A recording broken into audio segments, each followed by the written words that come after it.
sa sulok ng kusina, balitang tahimik na sumasabit.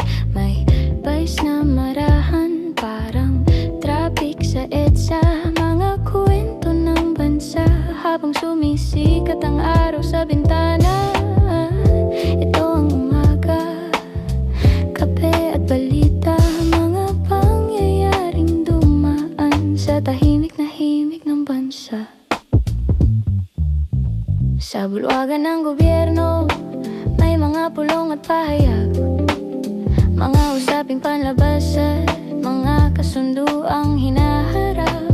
Pinag-uusapan ang seguridad sa dagat na matagal nang pinagtatalunan. Sa West Philippine Sea, patuloy ang paglalayag ng mga barko. Mga diplomat, mga opisyal naglalatag ng salita at patakaran. Hindi agad nakikita ang bunga, pero hinuhubog ang direksyon ng bayan. Sa likod ng bawat pirma, may epekto sa kinabukasan. Sa mangingisda, sa mga ngalakal at sa katahimikan ng rehiyon.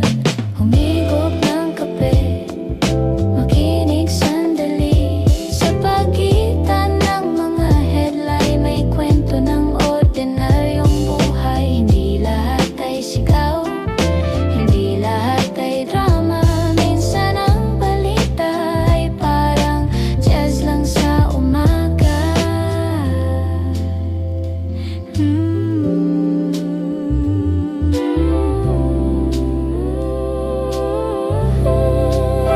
Sa palengke ng umaga, may mga presyong pinag-usapan.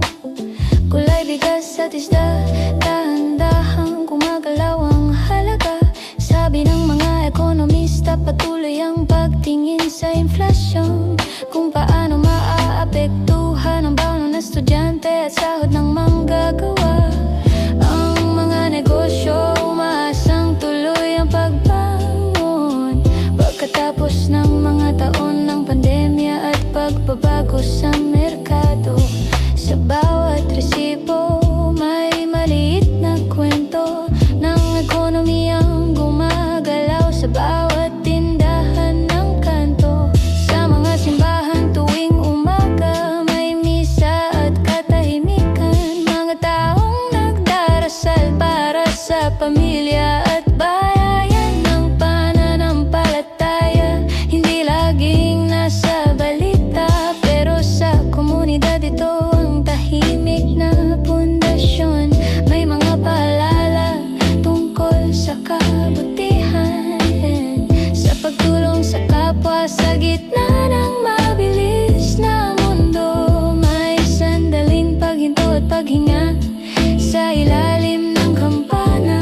May mga taong umaasa na sa gitna ng ingay ng balita, may puwang pa rin para sa awa.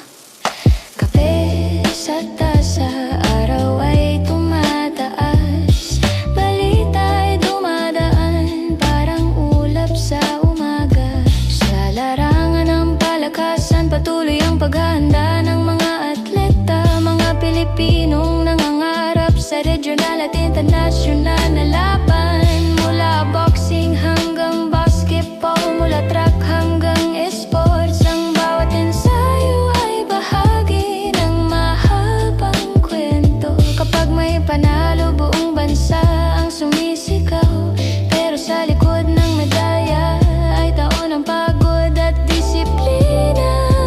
Sa bawat laban, may bandilang bitbit. Tahimik man ang ensayo, malakas ang pangarap.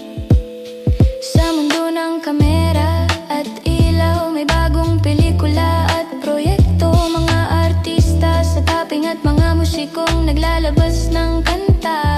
Ang entertainment, parang pahinga sa gitna ng balita. Isang kwento, isang kanta na nagbibigay ng sandaling saya.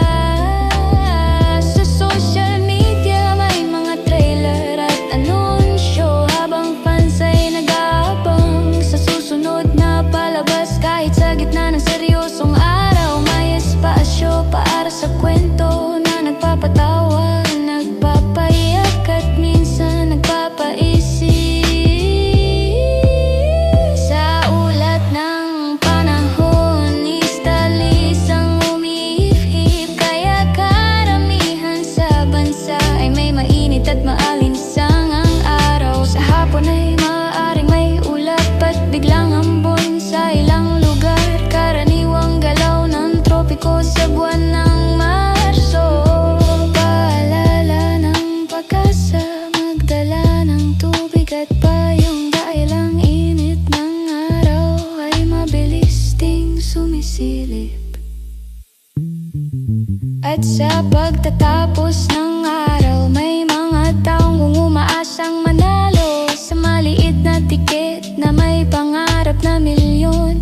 Nag-withdraw ng Grand Lotto 650 fan, umabot sa humigit kumulang 45 milyong piso ang nakatayang jackpot. Ang mga numero pinipili ng pagkakataon, at bawat bola na lumalabas ay tahimik na sandali.